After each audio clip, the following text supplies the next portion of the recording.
All right, welcome to our Croatan Conversation. This is part of an ongoing feature of the Croatan Institute, and today I'm your host. Um, our topic for this conversation will be the role of ecosystem service credit markets in conservation finance. Next slide.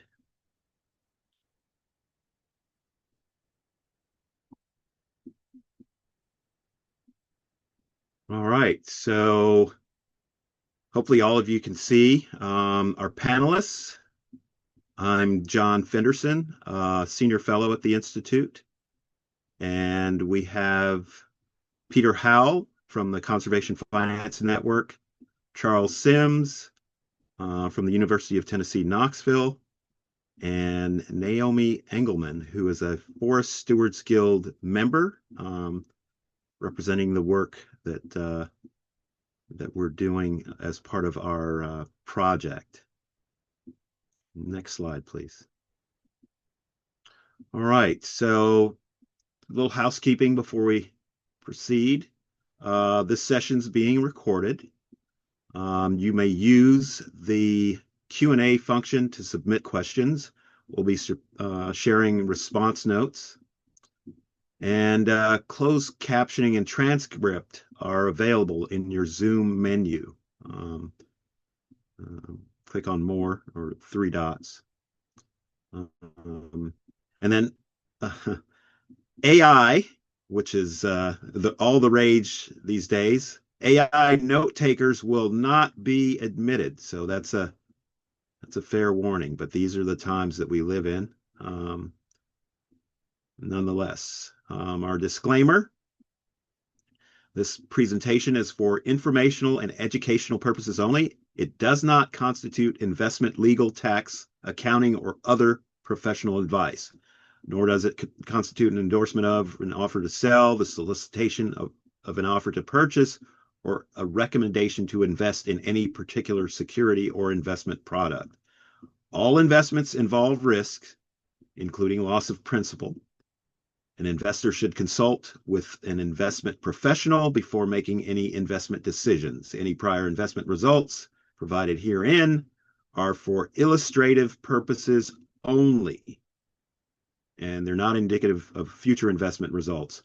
There can be no guarantee or assurance that investments will perform similarly to past investments described herein.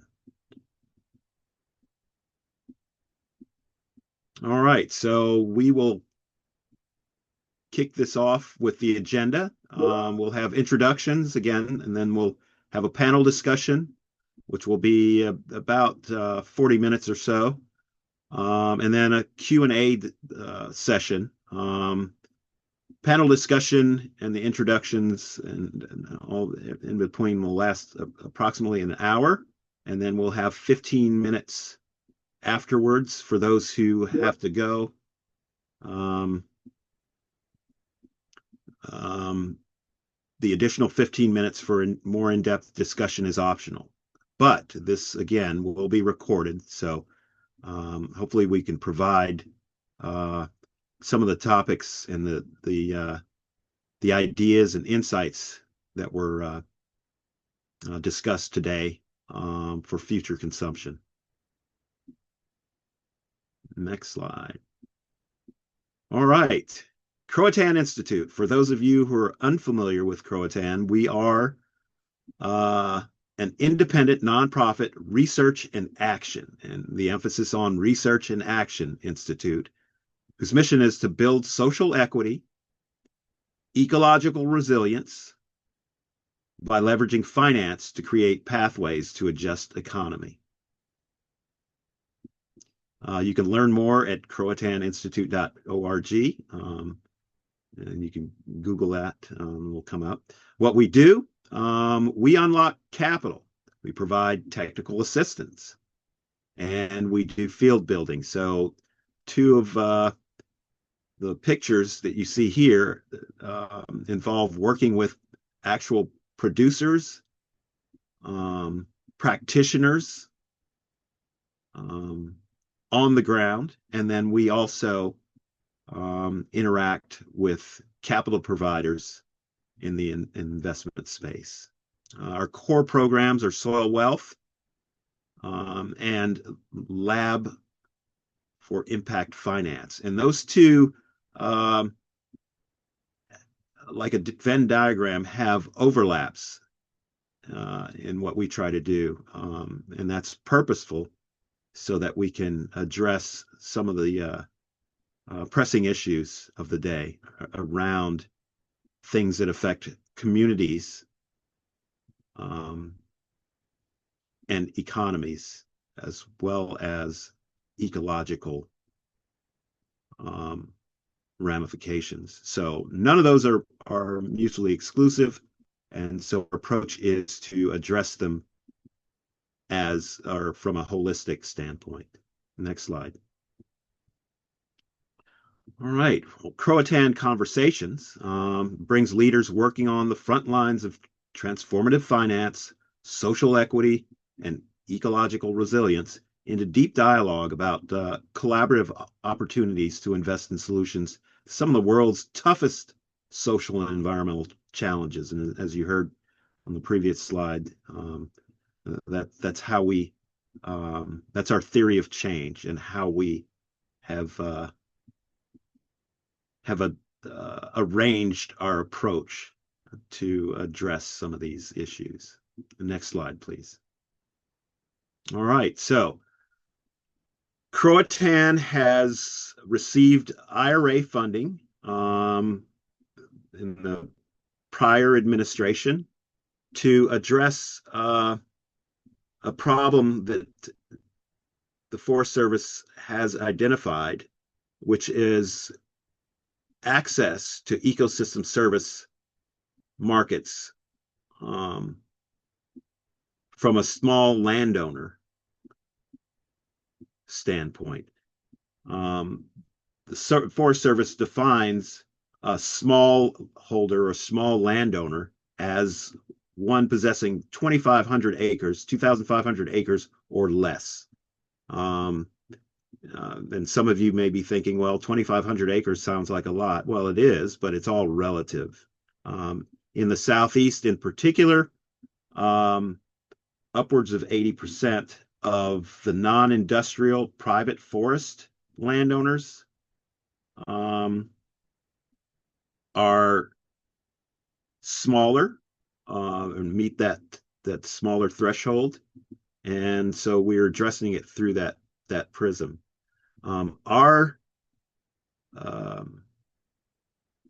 Again, our approach as part of this funding, which is a 3-year project, is to explore some of the barriers and hopefully address those to ultimately increase smallholder participation in some of these ecosystem service markets. So just a quick timeline of where we are and where we would like to go. We've begun a research phase. First year is a research phase. We've begun the research phase. And as a subset of the project, we're also putting together a wetland mitigation bank pilot project. And one of our panelists will go into depth in that. But we've begun that looking at specific landowners that we can engage to participate in a wetland mitigation banking project.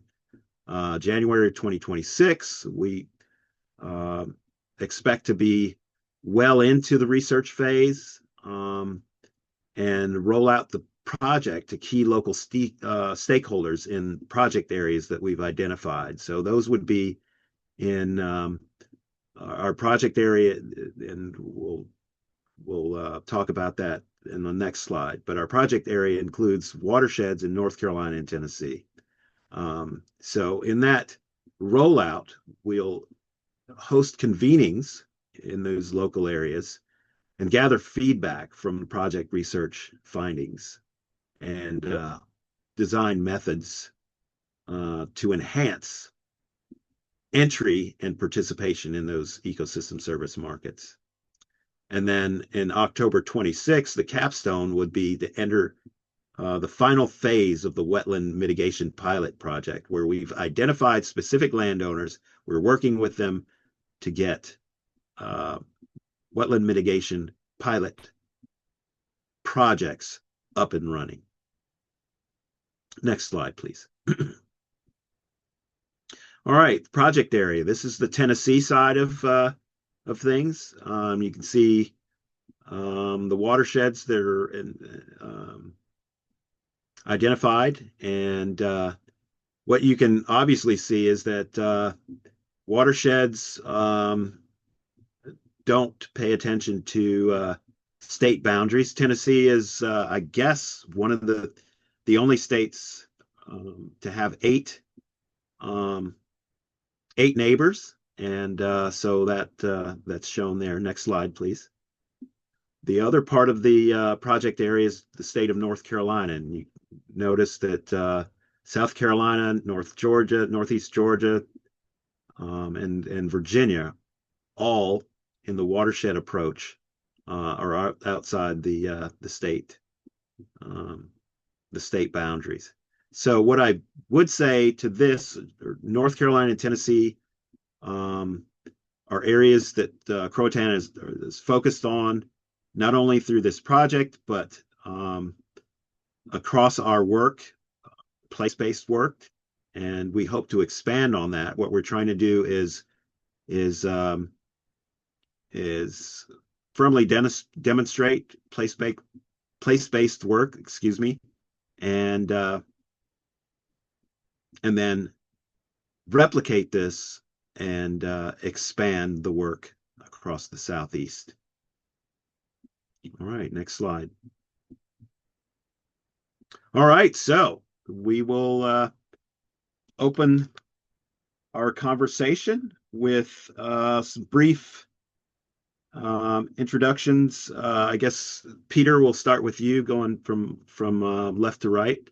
Brief introduction, and then we'll have Charles, and then Naomi, and then we'll kick off our first question. Great. I'm just going to tell you about myself. That's all.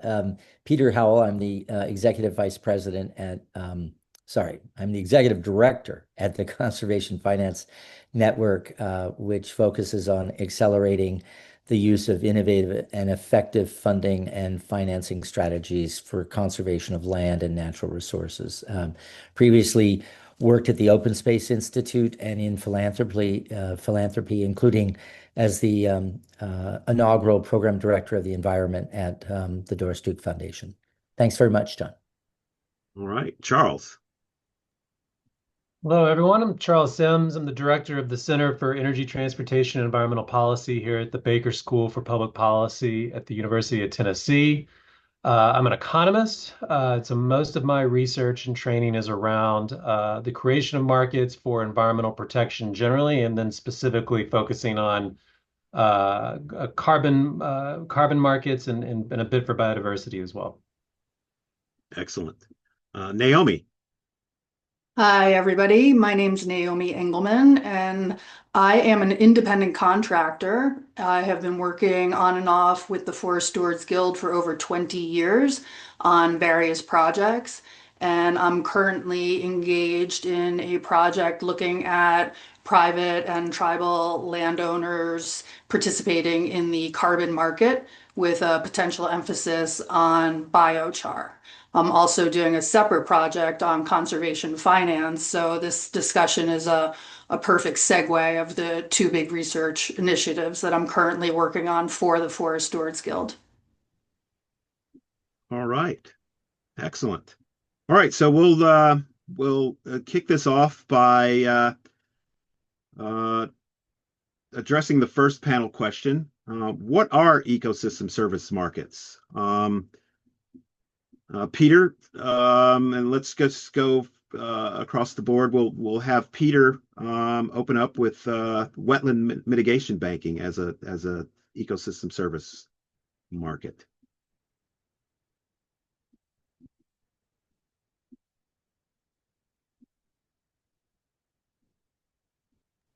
Now you can hear me?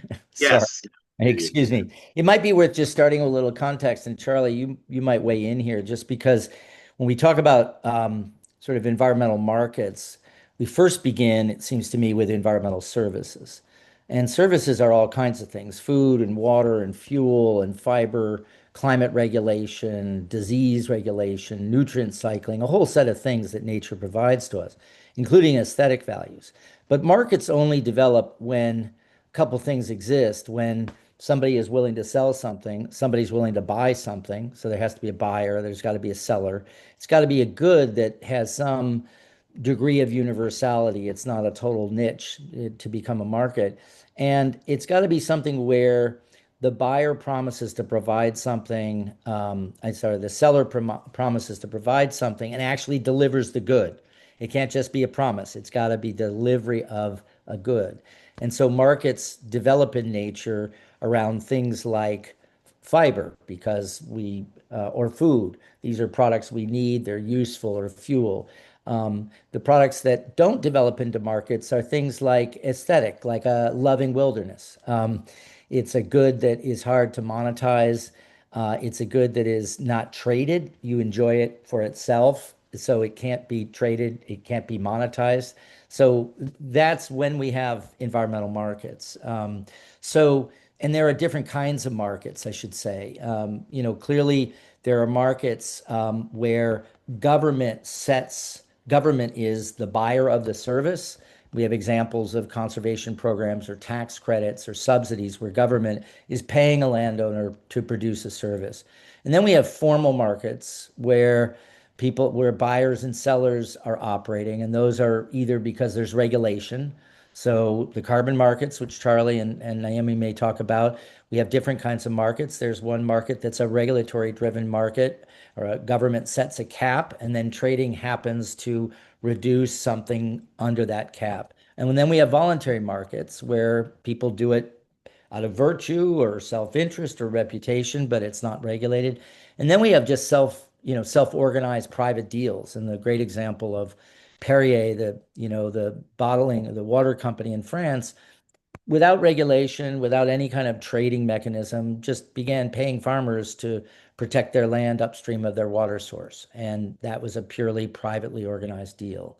So those are just, I think, a helpful context. So mitigation, wetland mitigation, I'll just say a little bit about, and then not too much, and we can get into questions and let others talk. So wetland mitigation banking is a market. It's focused on the restoration, creation, or enhancement of wetlands for the purpose of compensating for unavoidable impacts to wetlands at another location. And this is a market that's created by government in a way because federal law requires mitigation for unavoidable adverse impacts to wetlands. And they define those as drilling, ditching, damaging, either for highways or by corporations or developers that are building things that are hurting wetlands here and have to compensate for them elsewhere. And the mitigation bank tool, and there are three. There's different types of mitigation. There's permittee, wetland mitigation banks, and there's sort of permittee types of regulation and in lieu banks. But I'll focus just on the wetland mitigation banks. So instead of restoring the land him or herself, a developer can buy credits from an approved mitigation bank in exchange for being able to develop on those wetlands. So, that's in essence the market. I think we have some investors on the phone. All I'll say is that the Clean Water Act in '72 created laid the groundwork for wetland mitigation banks and subsequent amendments. And again, a developer has to secure permits from the applicable regulatory agency. It's usually the Corps of Army Engineers to be able to cause an adverse impact by developing. They contribute money into a bank that gets set up, and the bank then effects this exchange where they're restoring land in the service area of the bank. The developer is paying for a credit, and the credit is based on the value of that wetland.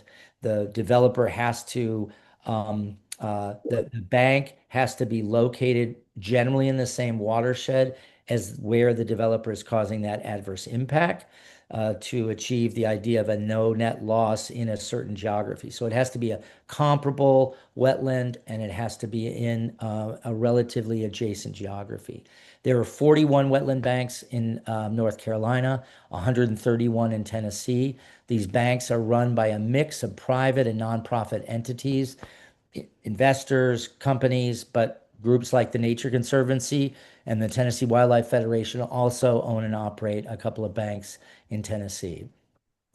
I'll just end with a few developments. The federal role in wetlands will likely decrease in the wake of the Supreme Court decision a couple of years ago about Sackett versus EPA. This basically redefined what a wetland and said that wetlands that are ephemeral, that are not wet the entire year, are not to be considered wetlands. That could have a huge impact on just the volume of activity that occurs through wetland mitigation banks. And by extension, the states are probably going to have a lot more control over decision making. And some have already begun to weaken regulations, including North Carolina. Big issue with these banks are, do they really produce wetlands that have the same ecological function as the wetlands that were destroyed? And that's a really big issue. The market, hard to tell, 400 million maybe today directly. That is the value of credits based on extrapolating the total number of credits and some average value. Could grow to $1 billion by 2030. Some of the big players in wetland are, I think, some on the phone, but Lime Timber, Magnolia, Vision Ridge, Ecosystem Investment Partners. These are some of the investors that invest, either own outright banks or are doing wetland mitigation in some way. We do have on our website a number of case studies if people want to learn more about it, and we can provide. There you go. These are case studies on CFN's website. We're honed into this issue of wetland mitigation generally, but also through the grant work as a co-grantee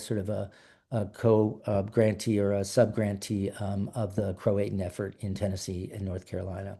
I think that's all I'll say right now, John, if that's okay. I hope I haven't taken up too much time. Excellent. No, you have not. Naomi, any examples that you could present or provide? And we'll get to Charles. Oh, you're mute, Naomi.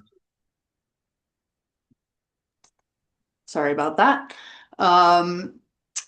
So it's a big question. I mean, there are, many projects occurring currently in the United States and worldwide that are generating carbon credits from forested land.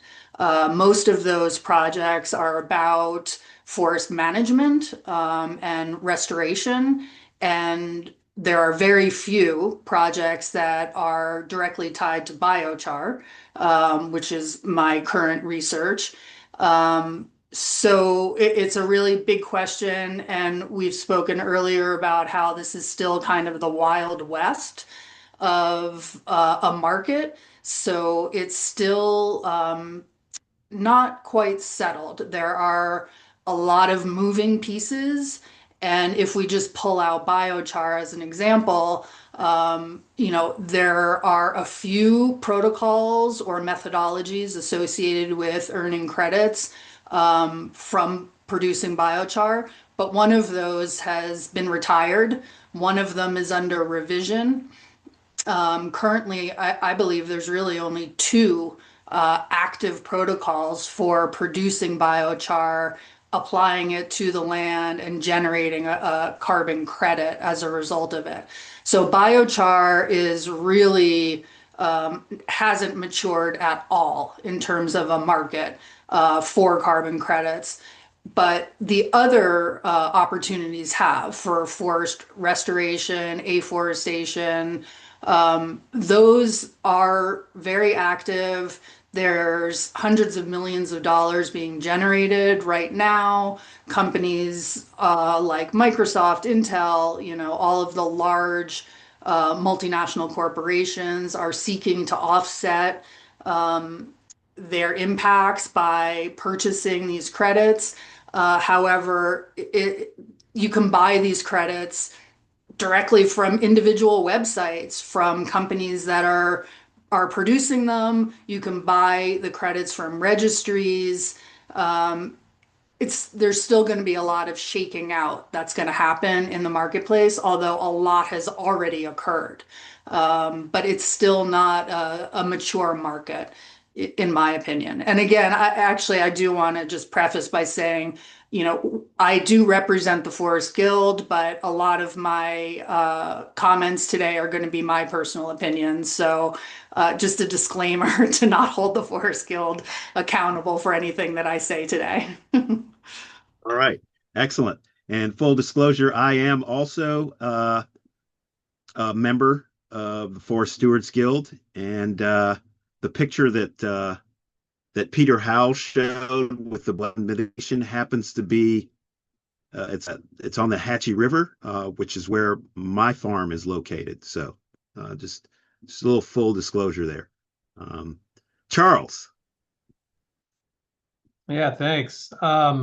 So I think if you draw a very broad definition of biodiversity markets, then you could say that that's basically anything where there's a payment for the protection or restoration or management of biodiversity. And so that's a pretty broad definition. I mean, that can include things like biodiversity offsets, or it could include conservation easements. I mean, it could even include, if you're being very general, things like certified biodiversity friendly products and services. So if you have, biodiversity friendly coffee that you're buying, those sort of eco-certified products could fit into that.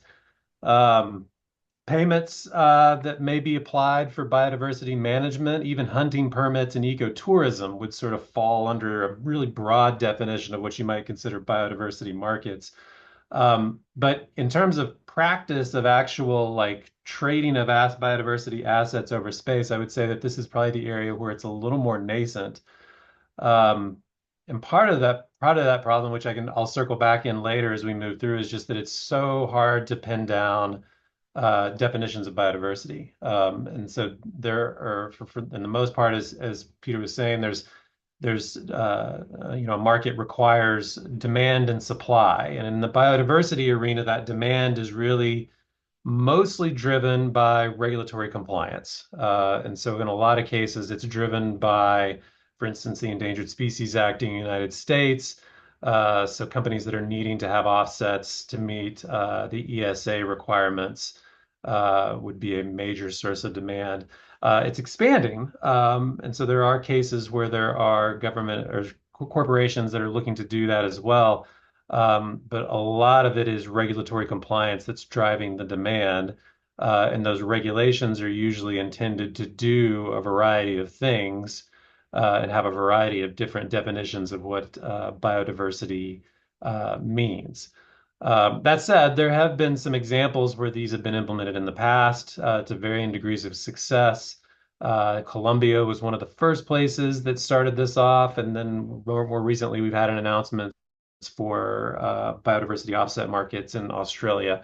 So they're not, it's not completely out of the realm, but these are certainly more nascent and kind of early stage markets than perhaps the carbon markets or wetland mitigation.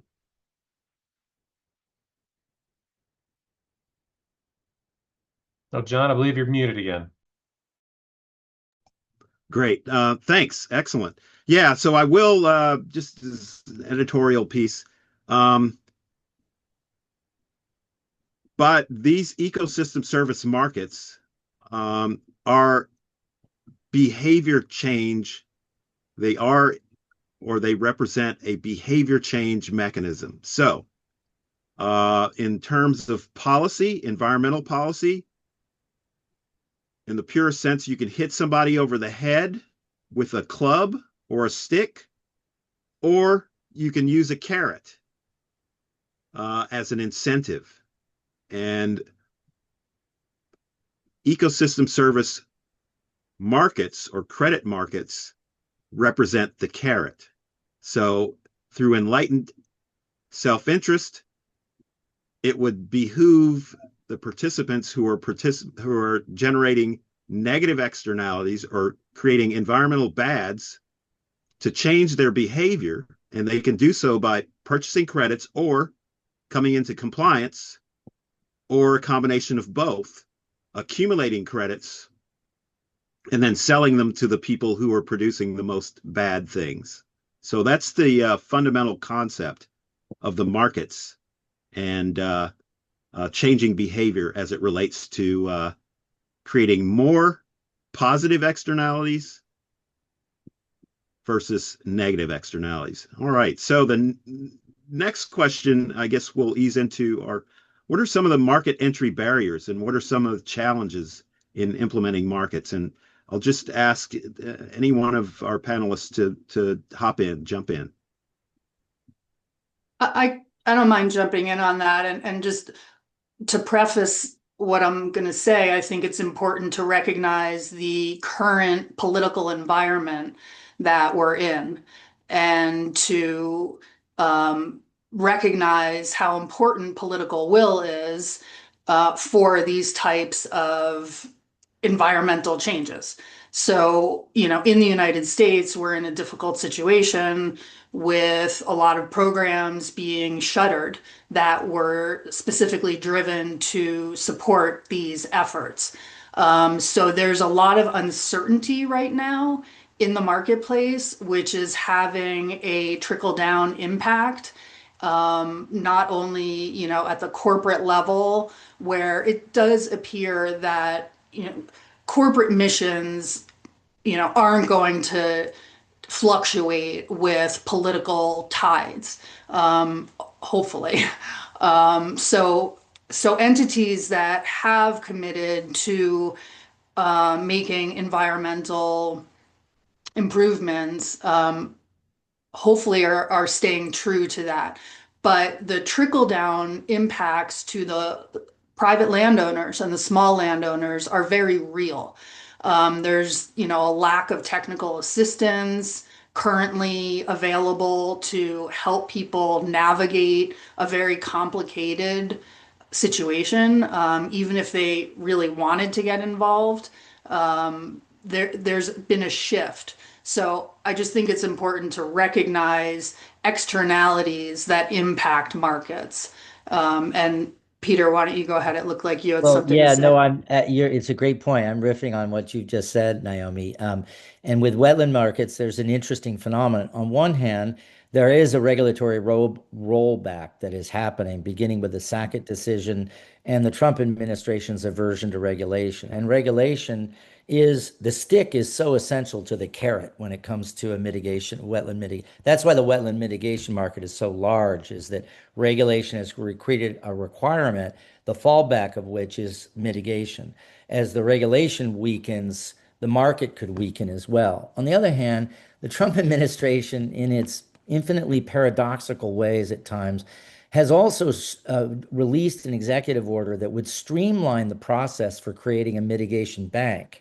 So on one hand, they're undercutting the bank. On the other hand, they may be facilitating it, and they like private investment. And the mitigation banks have secured huge amounts of private capital and made investors not exactly rich, but have compensated them. So you have a kind of interesting story there, the first piece of which aligns completely with what you said, and paradoxically, the second may not. Excellent. I don't know, Charlie, whether you have thoughts on biodiversity or carbon markets and what seem like barriers there.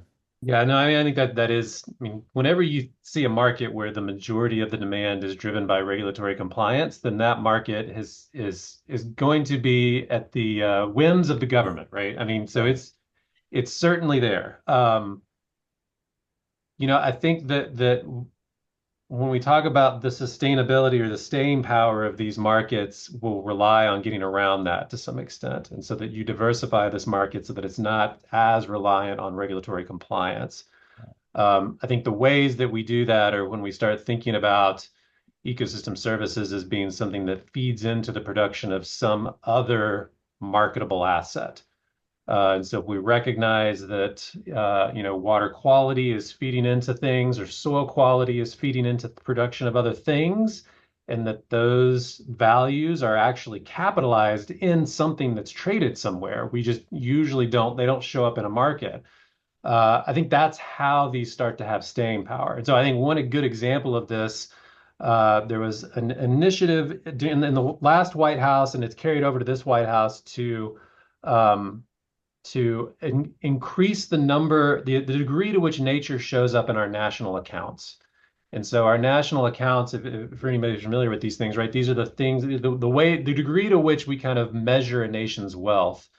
And so for instance, it's really interesting because things like when you think about forest, timber shows up in our national accounts, but standing timber does not, right? And so it's really easy to juice the numbers for GDP or your national account by just harvesting a lot of timber because there really knows no implications in the national accounts. So that's an example where we're trying to expand, or I'd say there's efforts to expand that, to recognize that our national accounts include things other than just the consumptive, extractive uses of nature. I think once those national accounts sort of start solidifying, how do we measure those? What are the things that are showing up? It's not hard for me to imagine that markets will become a little more resilient to these regulatory changes because they're gonna be in the national account. I mean, we see things that are traded in national accounts right now have very robust markets. They're kind of your standard consumptive use type markets. Okay. So I think that's sort of a long-winded answer to the point that was made, but I do think that there's hopefully ways to get around that so that we're not sort of always having these conversations around what's the strength of the current ecosystem service market? Well, who's in the White House right now, or who controls Congress, right? Those would be the things that largely determine it right now. Yeah. Without regulatory backstops or frameworks, it is harder for markets to develop. But the forest certification, is a good example of a market that grew without regulation, largely because of pressure from the environmental community, exposure of big companies like Home Depot that were buying huge amounts of wood that wasn't sustainable, and a market was created. Now, there was a notion that there would be a premium from the sale of these certified products that hasn't always materialized, but markets can develop without government and a lot of regulation, and they can happen informally through payment for, they don't have to be fully liquid, tradable commodities like wetland units, but they need, they can be more informal markets too, and we may see more of those evolving. Yeah. I think a key piece to all of this is the value proposition and folks understanding the benefits of retaining these natural environments. And so from a conservation finance perspective, who are the beneficiaries of clean water, clean air, and effective soil management, forest management, and then, thinking outside of, just the typical value stream. We need to recognize that we all need to breathe clean air and we all have a right to do that. And so the benefits and the beneficiaries are needing to be expanded. Right. Yeah, excellent. Yeah, those are excellent points. And I will say that the soil wealth program that we have is more a term of art, but the holistic view is that without healthy soils, as any farmer would know, you don't have good productivity, and you can't feed people if you don't produce things, and things that require more input or steady increase of inputs to generate a level of productivity is a losing proposition in farming. So by doing things that provide benefits that aren't readily captured in accounting, NRCS, Natural Resource Conservation Service, has recognized this and actually incent people or pay people to do certain practices that enhance soil productivity. And that soil, by extension, produces crops that are more bountiful. But again, the impacts from climate change also come into play. So we need to we need to be more aware, create more awareness. And I will say on the forest certification end of things, consumers also have driven this demand. Once you educate consumers about impacts beyond the standard national accounting, then they can make decisions by the pocketbook, based on the pocketbook, because ultimately that's consumers in this country and globally, in developed countries in particular, that influence markets. Mm-hmm. So we'll go into our next one, given that we've exposed or shed light on some of these things. How do we balance place-based solutions with the economies of scale associated with trans-regional market approaches? Place-based is huge in the work that I'm doing. I'm based in Santa Fe, New Mexico. We're in a very arid climate. Trees don't grow as fast here as they do back east or in the Pacific Northwest. So the value of carbon is different here than it is in other places where you could have, a plantation and harvest trees every 25 years. So place-based is incredibly important, also when it comes to soil productivity and, the need for water inputs. So again, thinking about like the upstream values for some of these initiatives, we need to recognize the differences between, Colorado, New Mexico, Arizona, and Utah, and Tennessee and North Carolina. We're talking about almost polar opposites in terms of impacts, because of, the speed that plants can grow at. So scale becomes really important. We can't expect to be able to produce, many tons of biochar in a short amount of time in New Mexico because we don't have access to that supply. It's in the forests, it's remote, it's on steep hillsides, it's inaccessible, it's difficult to bring to a centralized location to process it, compared to other places where you have, millions of board foot of waste material being generated from sawmills. So place-based is incredibly important in the work that I do for the Forest Stewards Guild. Yeah, I think this is a really interesting issue because place or ecosystems can sometimes be in conflict with scale. And one of the challenges of ecosystem markets is that ecosystems are very idiosyncratic and markets seek standardization and universality. So there's this inherent tension. I remember when we were working on the FSC Forest certification, for those of you old enough or older, remember that there was this whole idea of developing regional standards so that you could certify a forest on the Southern Appalachians and it would be different, and the sustainability and the measures you'd use to manage it would be different than what you would do with an old growth forest in the Pacific Northwest. So that was an attempt to kind of, square the circle, as it were. I think markets are hard. I mean, carbon is one of the markets that is universal. A unit of carbon from Australia is a unit of carbon in the atmosphere in Washington, D.C. That's one reason there is such potential for scale in that market, given that, certain, I think as you're acknowledging, Naomi, certain places will have lower carbon stores and won't be able to produce as much or benefit as much. But that's a market that is truly a global market because unlike biodiversity, and one of the challenges to biodiversity is that it's really hard, although people are working on it, to develop a standardized unit of biodiversity. Folks in England, very brilliant people, are working on that, but I think this is a really hard issue, and it will be played out differently in different markets. And there may be more regionally specific markets, that evolve, and not universal markets to reflect the importance of place. So it's a great question. Excellent. Charles? Yeah, I don't really have anything to add. I mean, I think the markets obviously work best when you have a standardized commodity that you can trade over large geographic areas. And so to the extent that you can talk about carbon as fitting that niche, then yeah, it has those economies of scale. If you're doing carbon for other reasons, right? So this is a good example of where you might be into a carbon market because you think it's going to help preserve forest in your area.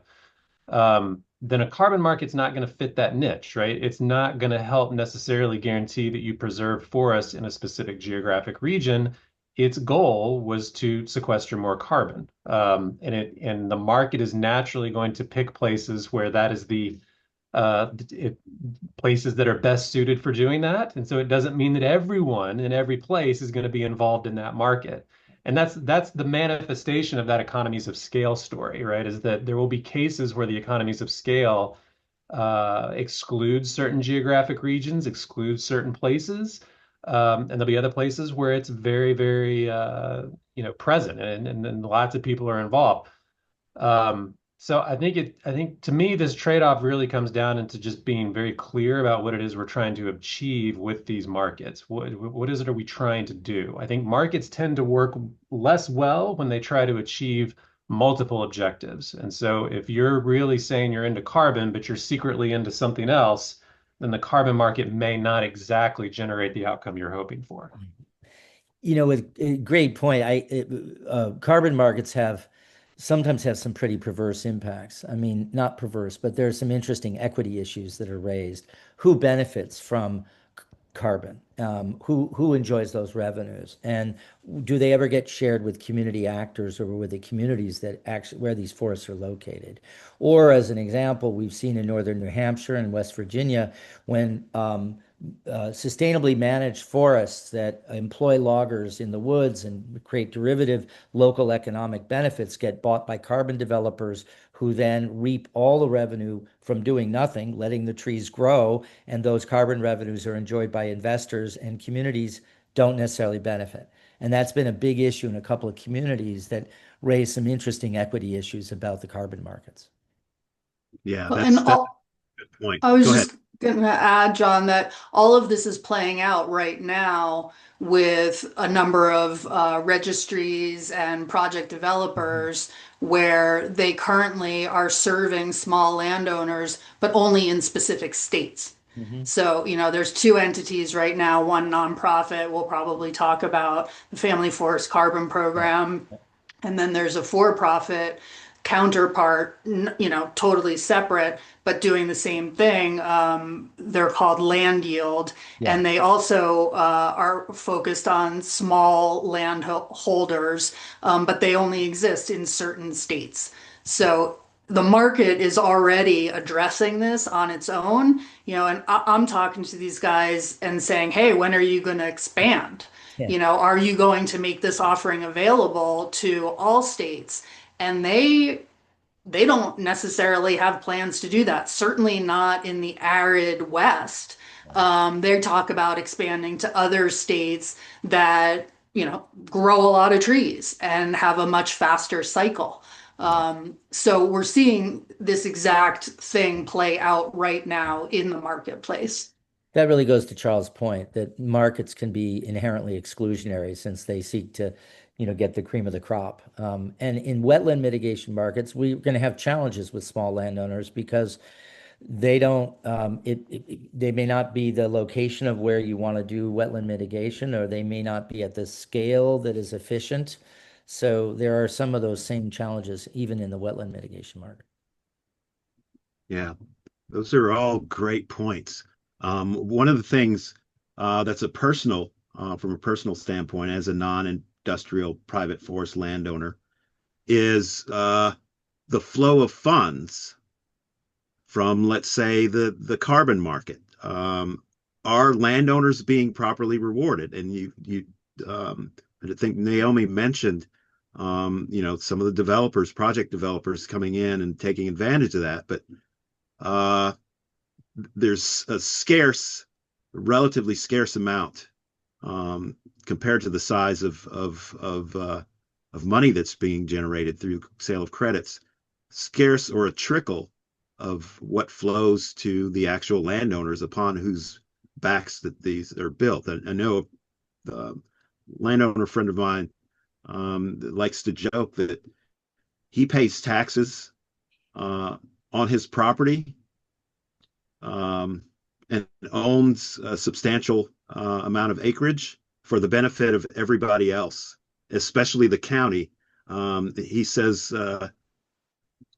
he's saving county residents from having to build a behemoth of a water quality treatment plant. So that's kind of some of the ironies or concentric ironies when we talk about markets and their purpose.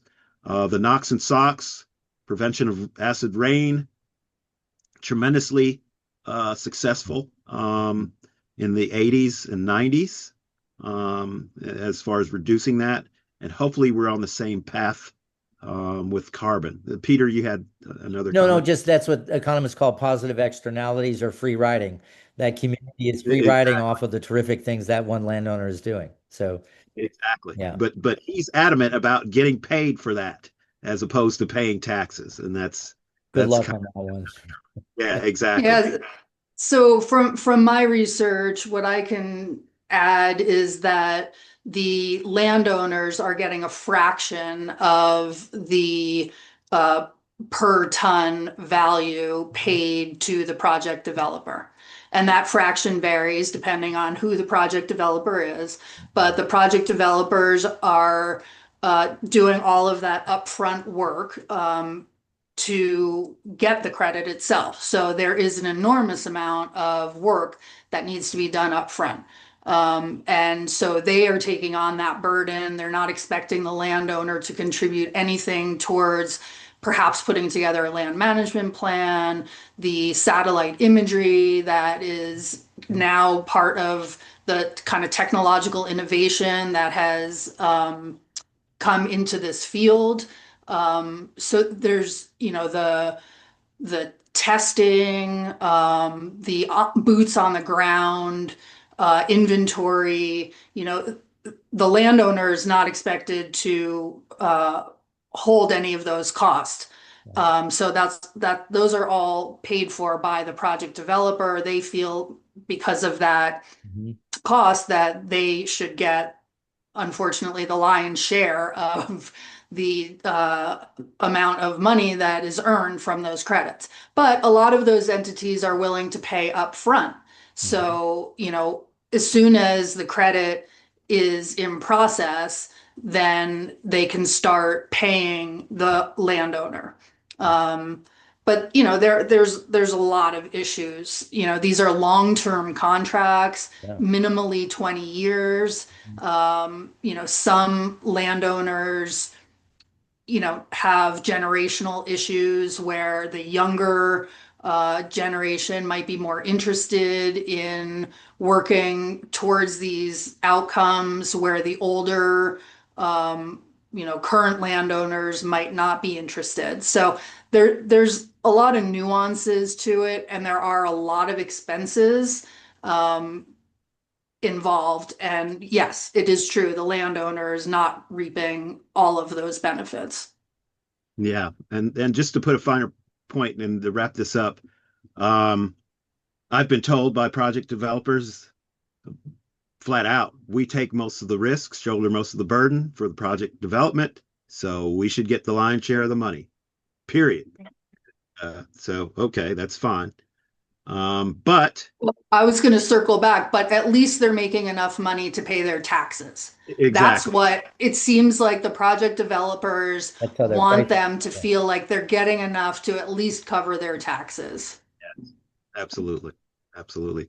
Any final comments? I will say that this has been great. Hopefully the audience has gleaned some things to think about. And again, as Charles had mentioned, that there's a lot of nascent markets and evolution that has to take place across the panel. We've discussed this, but we need to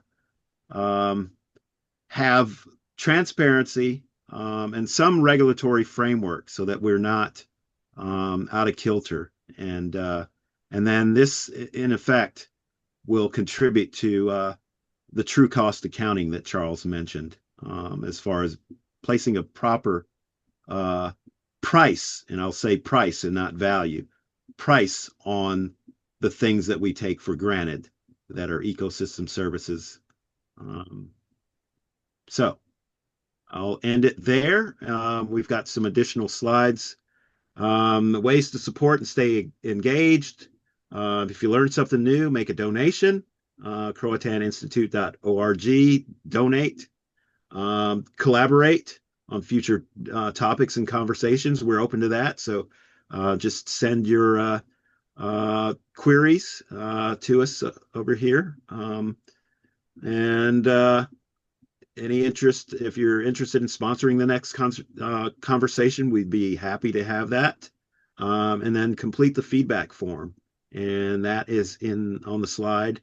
And then it's also in the chat. And next slide. All right. Well, this concludes right at the bottom of the hour, which we had planned. So we at least, if nothing else, we're able to keep the trains running on time. And up next is our 15-minute Q&A session, where we can get, for those of you who can stay on, where we can interact with the panelists and ask specific questions that came to mind. Again, thank you.